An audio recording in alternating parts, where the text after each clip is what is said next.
the devil, a well-known symbol of all things bad.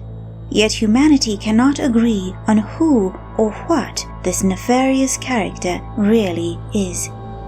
However, there are clues hidden within religious history and philosophy that can give us a firm understanding of what the devil really is. And based on this evidence and sound reasoning in its interpretation, today we finally identify the devil. In one event recorded in the Holy Bible, Jesus refers to Peter, his disciple, as Satan. Now, it is clear to us that Jesus' disciple Peter could not have been the devil. So what is Jesus really doing here? Jesus is revealing a secret. He is revealing that the devil isn't an individual person, but rather a personality trait.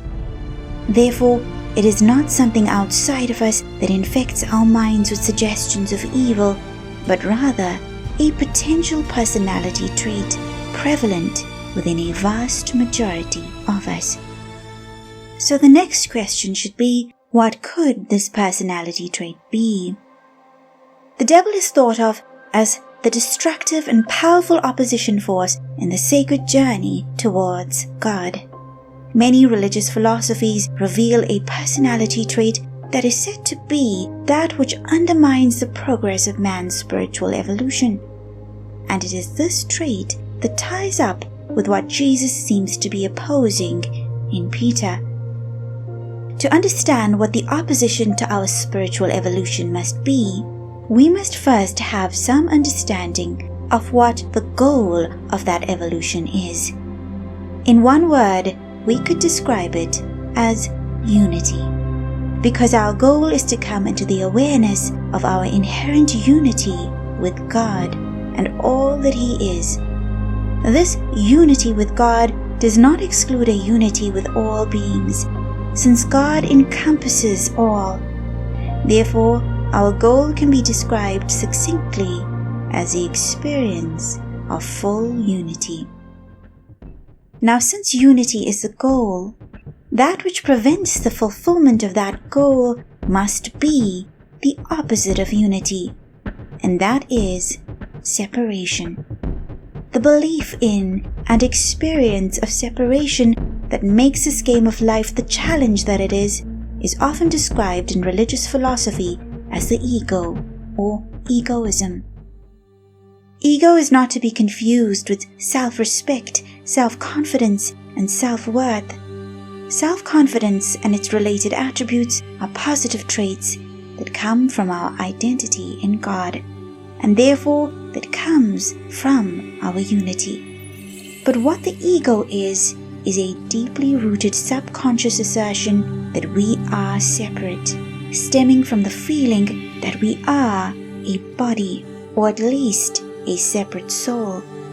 This belief is fed by the body's senses, which give only a view of physical separateness and no inkling of the unity in spirit that underlies all of this. And seeing as we are eternally spirit, which can never be separate from the rest of spirit, the body's senses project a false picture. The ego is thus a false belief. A false belief that gives rise to all manner of destructive feelings and experiences. It results in us seeing ourselves as above some and beneath others. It motivates on one hand the darkness of self-depreciation, social anxiety, and feelings of inadequacy, and on the other hand the evils of excessive pride and egotism. Its idea of separateness encourages judgment and condemnation, leading to anger and hatred, and sadly, at times, this results in acts of violence. The belief in separation enables one to suppress the conscience, to be able to willingly commit all manner of crimes, and therefore it takes us away from our most holy and divine destiny in God. This ego is the devil, and these are his true workings. Some harbor beliefs that the devil is a fallen angel or an evil human being, some individual who wields great powers of evil. Some even use the term to denigrate other religions. But the belief that the devil is anything outside one's religion is actually the workings of the ego itself. And thus, the irony of it is that the perception of what the devil is often created by the devil itself.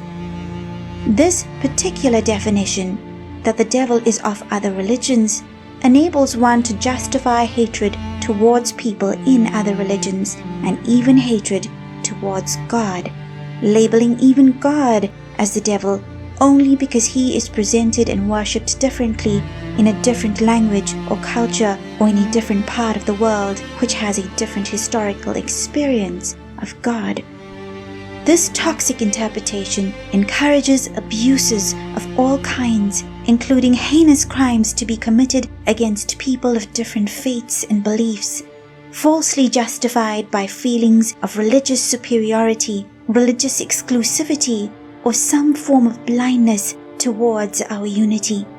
But God loves us all and has thus presented himself to us all at different times in history, in different parts of the world, in a way that will be acceptable to that culture at that time. All religions form a combined story of God's compassionate and magnificent influence upon the people of his world, and thus any attempt to denigrate God in another religion is blasphemy and is the workings of the devil itself. Thus, this misinterpretation of the devil to be what is outside one's chosen religion works against any chance of peace in our world, and it also works against any attempt an individual may make to reach salvation. Because although we can get to God by devotion to God, if we have an incorrect idea of what God is, and thus exclude aspects of God from the definition of God, then we cannot possibly know him in fullness, and our devotion is towards a false idea of what God is. And in some severe instances, that devotion may be even directed towards the ego itself. And any blasphemy against God, even if not recognized by the person committing it to be blasphemy, still remains blasphemy in truth. Alongside the tragic repercussions of blasphemy, any belief in separation can cause us to abandon true compassion and love to those whom we feel separate from, removing all prospects of union with that acme of unity, compassion, and love that is God. The devil is also often interpreted to be an external power that causes problems in our lives. This interpretation causes us to overlook the connection that our own actions, words, thoughts, and false beliefs of the ego could have with our present situations, and thus it deprives one of the benefit of learning from these situations. Thereby, believing that any devil is the cause of our suffering deprives one of the opportunity to overcome that suffering through the lessons, messages, or redirections it may be presenting. The devil is an easy scapegoat, a scapegoat that is seen as deserving of the hate and blame it receives, an enemy you can blame with no apparent repercussions. What we often do not realize is that devil is only a part of our own temporary makeup as the ego, and that it is within our own power to dissolve the workings of the devil in our lives by changing our perspective to the truth of our unity as the non-physical, as spirit. Instead, many live in fear of this superpower they see as the devil, not knowing that the divinity inherent in them is so much greater, such that it is ridiculous to compare the powers of the devil with that of God's. Now, let us analyze the interaction before Jesus called Peter Satan, so that we can understand what personality trait Jesus was identifying as Satan, and confirm if the ego really is that ultimate transgressor that is the devil. It is recorded that Jesus was revealing to the disciples the coming time when he was to suffer many things from the elders and the chief priests and scribes and be killed. Peter then tried to persuade Jesus against acceding to this plan. Peter said, "Far be it from you, Lord, this shall not happen to you." It was then that Jesus said to Peter, "Get behind me, Satan. You are an offense to me, for you are not mindful of the things of God, but the things of men." In any scenario, and especially this one, Jesus' response seems out of place. But Jesus had a hold on the truth to a degree that we do not. Let us investigate that truth. First, let us analyze the words of Peter, who said, "Far be it from you, Lord." Remember that although we now look upon the crucifixion as the glorification of Jesus, at that time it would have been looked upon as a failure, as a suffering of one who claimed to be the Son of God and one with God, and yet who was subject to such severe mockery and persecution, culminating even in that torturous death. Thus, the crucifixion would have been viewed to be an act of shame, without the people of the time knowing the full plans of God in that defining event of human history.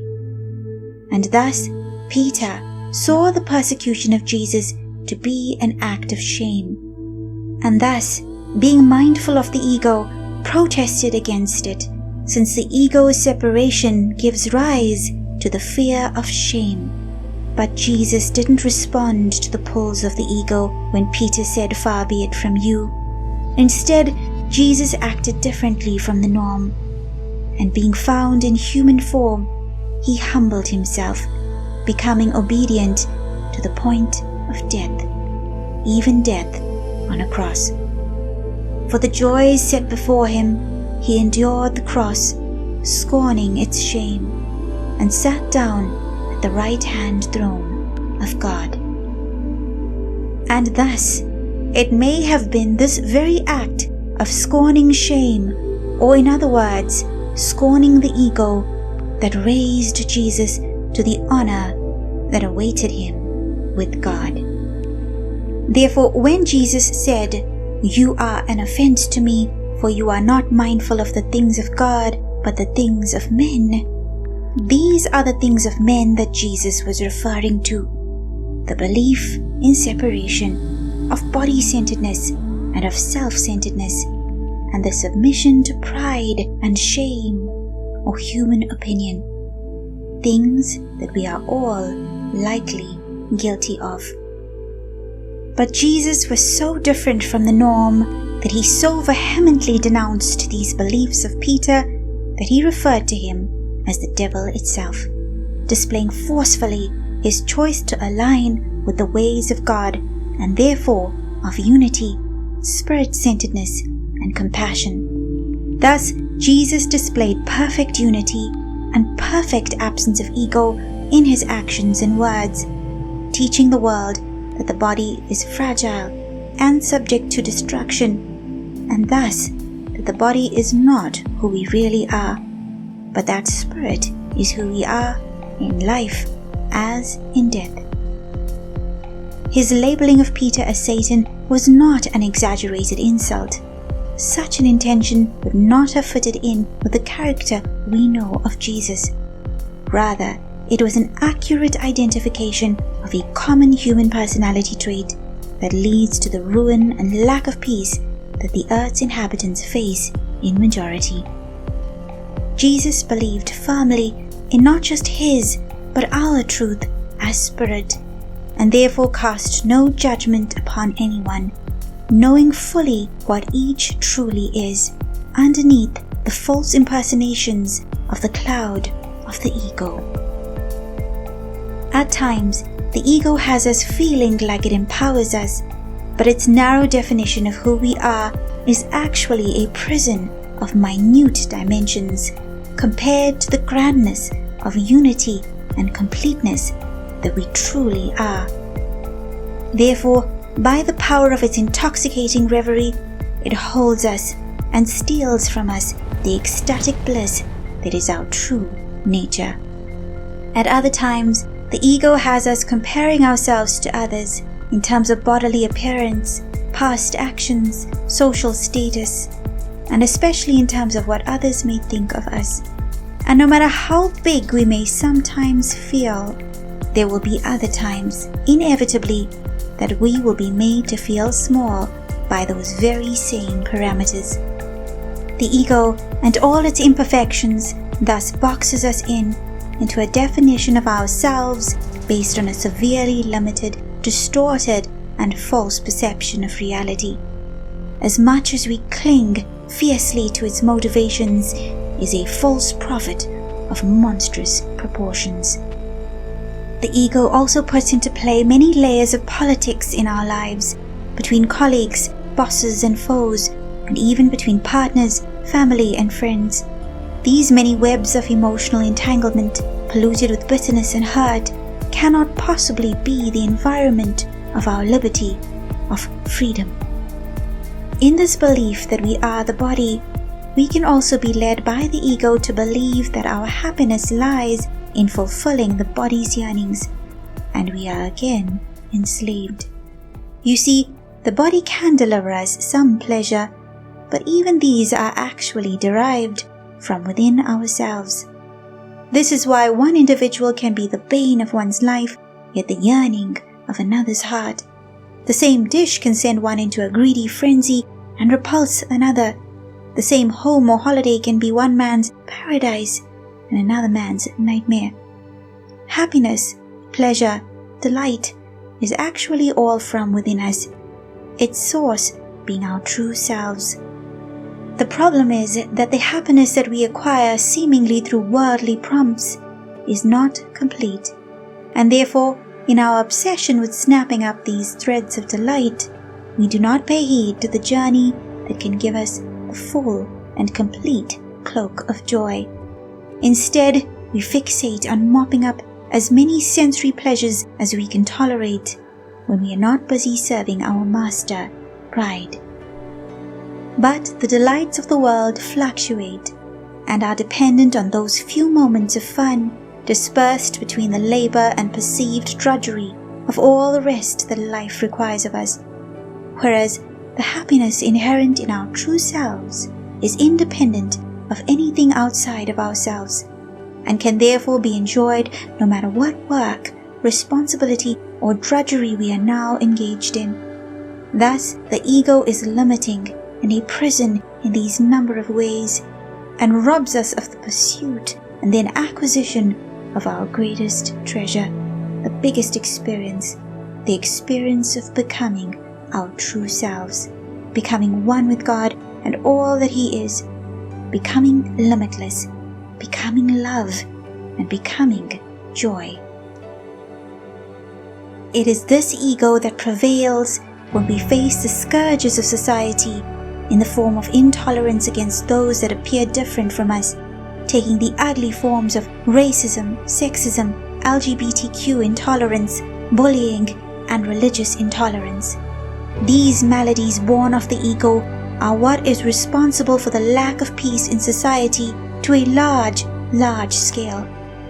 But they can be overcome when we realize what the source of these emotions and false justifications are, and when we understand the truth of our unity and the tenuousness of what we consider to be the body and our physical reality.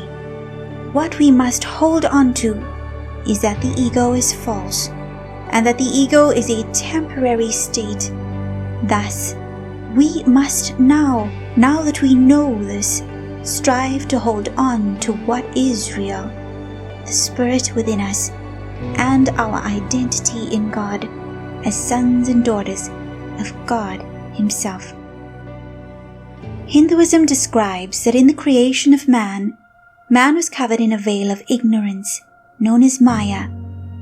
This ignorance prevented him from seeing himself as the Spirit, as one with all, and instead caused man to construct a false reality of separation. It is the goal of this game of life to break free from this illusion and realize the truth of ourselves and our unity. In the story of Adam and Eve too, man was said to have been separated from God, this after being tempted by an evil serpent, after which Adam and Eve displayed a newfound shame in their nakedness. Now, what could bring about a new shame in nakedness, if not the new belief that they were their bodies, and a belief in the separation from each other and from God that the identification with the body seemed to evidence? Is this story, common to Islam, Judaism, and Christianity, an analogy for how man lost touch with the truth of his identity in God, replaced by a sense of body consciousness? Is the serpent representing the ego itself? And if this is all so, then the original sin, the effects of which is said to be passed down from generation to generation, is the original mistaken belief that we are the body, having become enslaved to its senses and becoming committed to the illusion of separation from each other and from God. And it is through this that we are banished from paradise. Surely all the ugly effects of the ego that I have already mentioned must be enough to take us away from any peace of paradise. But let us now look forward. What awaits us on the other side of the eradication of the ego? We receive a clue from the Adam and Eve story as told in the Holy Quran. Then did Satan make them slip from the garden and get them out of the state of felicity in which they had been. So if the ego is what caused our slip from the state of felicity, then removal of that ego is the restoration of our felicity, our happiness, our bliss, or ananda, as described in Hinduism, and the kingdom of God, as described by Jesus. This is the knowledge that we have been kept from all these long years, the knowledge that once fully imbibed and implemented with wisdom, understanding, and faith will result in us being restored to paradise, which is a connection back to God, our source, and thus our true self. This is the knowledge of the truth of ourselves, that we are not the body, that we are the Spirit, that we are not separate from God or from each other, but that we are one for all eternity. Sai Baba has said, "The body of man is a receptacle designed to keep safe a precious treasure. Legends announce that cobras guard hidden treasures. The name of the cobra that prevents access to the priceless treasure hidden in man is egoism." Sufism refers to the ego as nafs, considered to be the lowest principle of man, and fana refers to an annihilation of the human ego, resulting in baka, or divine eternity.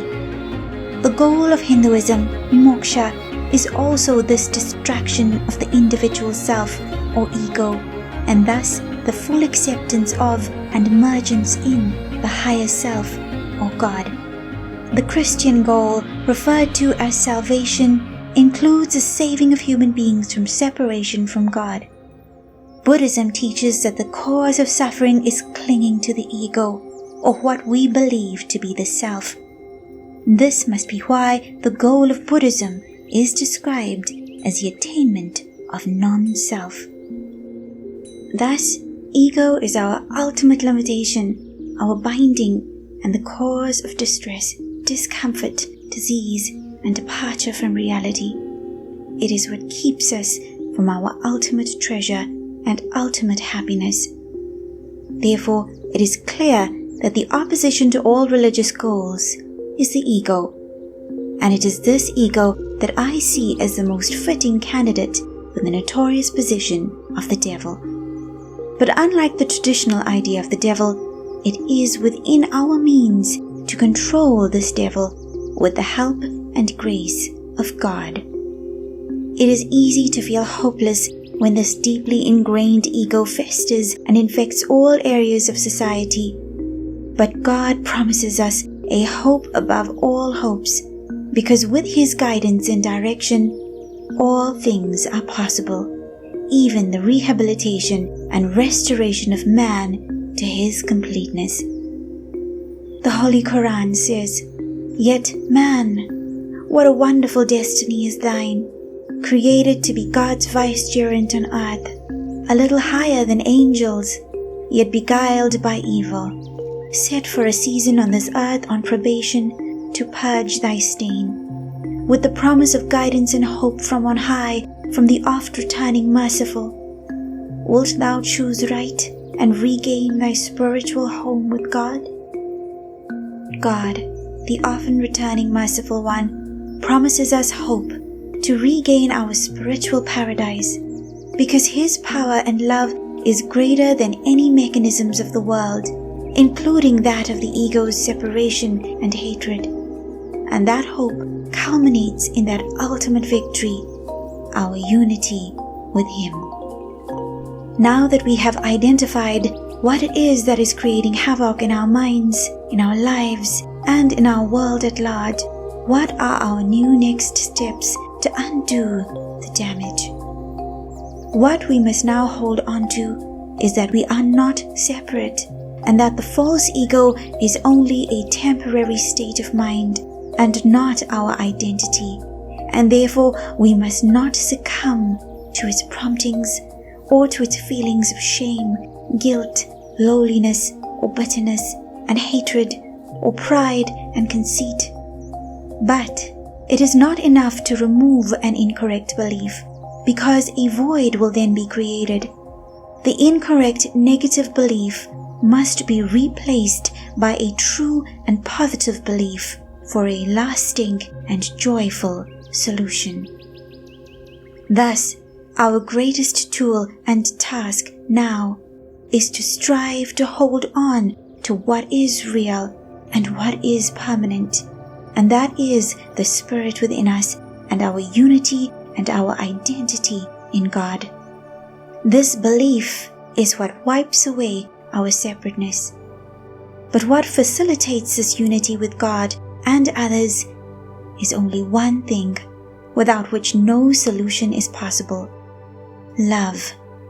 Love is the power that eradicates ego, the only real power that can so easily, so beautifully, and so peacefully dissolve the mechanisms of the devil. Unity is only another way of saying love, loving all. This is the mark of the great, the ability to love all, no matter what. God is love. Therefore, in our connection with God, in the knowledge of what He truly is, we can harness His power of unconditional love within us, and we can turn this earth into the paradise that it was meant to be. Good creates good. Therefore, creating good by our good thoughts, words, and deeds is the highest weapon against any evil, and love is that greatest good. But when we are in situations of trial, the ego flares up even more, blocking avenues of love, and the negativity it brings only takes us deeper into trial by creating more and more negativity. Because just as good creates good, our negativity, no matter what experience it was prompted by, only creates more negativity. Therefore, we must free ourselves from the clutches of the ego and its negativity, and believe in the truths of unity, even in trying times, or rather, especially in trying times, because this is what is most likely to liberate us from those trying times. But you and I both know that in our life situations, it never seems as simple as that. We cling to the justifications of the ego with a fierceness, a sense that these results of the ego's blindness belong to us. It is our possessions to keep and our identity. But it is not our identity. And by walking its path, you give up walking unburdened. You give up lightness and you give up peace. You give up total joy. It is time to let it go. It is time to be free. Even in the face of being hurt by egos around us, we can overcome by identifying that it is the ego attacking us and that the ego of others is not their true selves, just as the ego we display is not truly us. And through this, we can be freed from the feelings of hurt. We must let go of our pasts to reveal a brand new future, born of far greater ideas and beliefs than we've held in the past. We must, with love and compassion, strive to uproot these qualities of hatred from within ourselves, so that we can create a more beautiful, peaceful world, free of the devil and full of God. Brothers and sisters, friends, we now know that we need not live in the fear of the devil, only in the fear of serving it, for the results of serving it remove us from our rightful peace. We now know that we have the power inside of us to overcome the ego and all its scheming and illusions. So now, in our new knowledge, let us charter a new course. Let us return to the garden of felicity, of bliss, by forsaking the serpent, the ego, and devoting ourselves to God, our true source. And let us all be united in spirit with God in this paradise on earth.